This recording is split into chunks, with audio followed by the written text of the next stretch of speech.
기원 후 67년 로마의 감옥에는 같은 죄목으로 체포된 두 사람이 나란히 앉아 있었습니다. 한 사람은 창살을 바라보며 절망에 빠졌고 다른 한 사람은 창 너머 별을 바라보며 희망의 노래를 불렀습니다. 같은 감옥, 같은 처지였지만 두 사람이 사는 세상은 완전히 달랐습니다. 무엇이 이들을 갈라놓았을까요? 기원전 3세기 키프로스에 한 무역상이 있었습니다. 22살의 제논, 그는 아테네로 가는 배에 타고 있었습니다.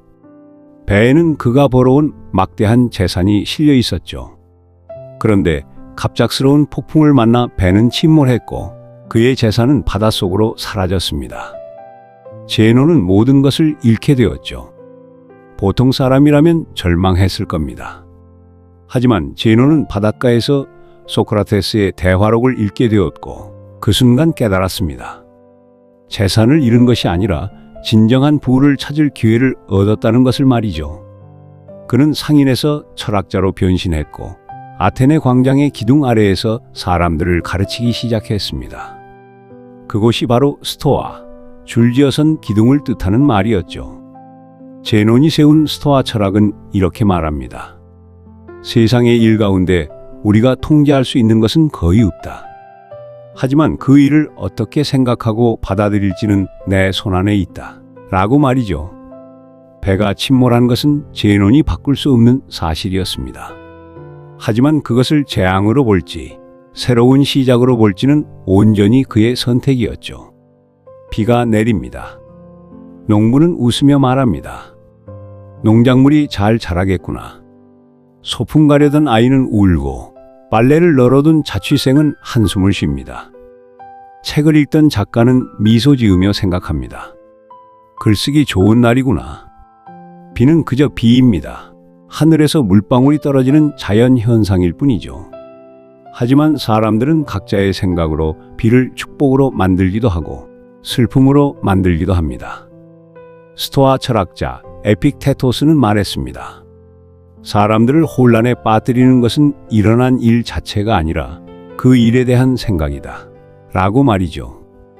모든 것이 생각하기 나름이라면 객관적인 현실은 없을까요? 아닙니다. 현실은 엄연히 존재합니다.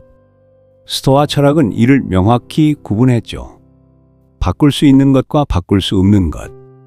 날씨를 바꿀 수는 없습니다. 하지만 우산을 챙길 수는 있습니다. 나이 드는 것을 막을 수는 없습니다. 하지만 어떻게 나이 들지는 선택할 수 있죠. 타인의 마음을 바꿀 수는 없습니다. 하지만 내 반응은 바꿀 수 있습니다. 베트남전 포로수 용소에 7년간 갇혀있던 미군 장교 제임스 스톡데일의 이야기입니다. 그는 매일 고문을 당했습니다. 언제 풀려날지도 알 수 없었죠. 하지만 그는 이렇게 생각했습니다. 나는 이 상황을 바꿀 수 없다. 하지만 이 상황이 나를 어떤 사람으로 만들지는 내가 결정한다. 라고 말이죠. 그는 매일 팔굽혀 펴기로 운동을 하고 보이지 않는 체스판을 상상하며 동료와 체스를 두었습니다. 감옥을 바꿀 수는 없었지만 감옥 안에서 사는 방식은 바꿀 수 있었습니다. 7년 후 그가 풀려났을 때 많은 포로들은 정신적으로 무너져 있었습니다. 하지만 스톡데일은 말했습니다. 그 7년은 내 인생 최고의 시간이었다. 나는 거기서 진정한 나를 발견했다. 라고 말이죠. 불교는 이것을 전식 득지라고 합니다. 번뇌로 물든 마음을 지혜로 바꾼다는 뜻이죠. 눈으로 보는 것, 귀로 듣는 것, 몸으로 느끼는 것은 바꿀 수 없습니다. 하지만 그것을 어떻게 받아들이고 해석하느냐는 바꿀 수 있습니다. 회사에서 승진에 밀렸을 때 나의 무능을 탓할 수도 있습니다. 또는 아직 내가 부족한 부분이 있구나, 더 배울 기회야 라고 생각할 수도 있습니다. 사실은 하나입니다. 승진하지 못했다는 것. 하지만 그 사실을 어떻게 해석하느냐에 따라 한 사람은 절망에 빠지고 다른 사람은 성장의 계단을 오릅니다. 처음 이야기로 돌아가 보겠습니다. 로마의 감옥에 있던 두 사람. 한 사람은 창살을 보며 자유를 잃었다고 슬퍼했습니다. 다른 사람은 창 너머 별을 보며 여전히 아름다움을 볼 수 있다고 기뻐했습니다. 둘 다 감옥에 있다는 것은 사실입니다. 하지만 한 사람은 지옥에 살았고 다른 사람은 별이 보이는 곳에 살았습니다. 세상은 본래 좋지도 나쁘지도 않습니다. 우리의 생각이 세상을 좋게 만들거나 나쁘게 만들죠. 우리가 무엇을 보기로 했느냐의 차이일 뿐, 창살과 별은 늘 함께 있습니다. 오늘 하루가 힘든가요?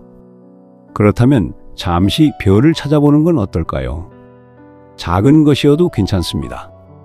따뜻한 차 한 잔이나 창밖에 나무 한 그루, 누군가의 작은 미소와 같은 건 말이죠.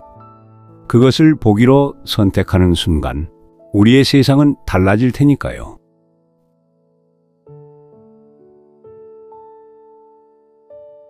오늘의 이야기는 여기까지입니다. 마음에 드셨다면 구독과 좋아요로 함께 해주세요. 오늘 하루를 천국으로 만들지 지옥으로 만들지는 오직 나 자신의 마음에 달려 있습니다. 여러분은 어떤 세상을 선택하시겠습니까? 감사합니다.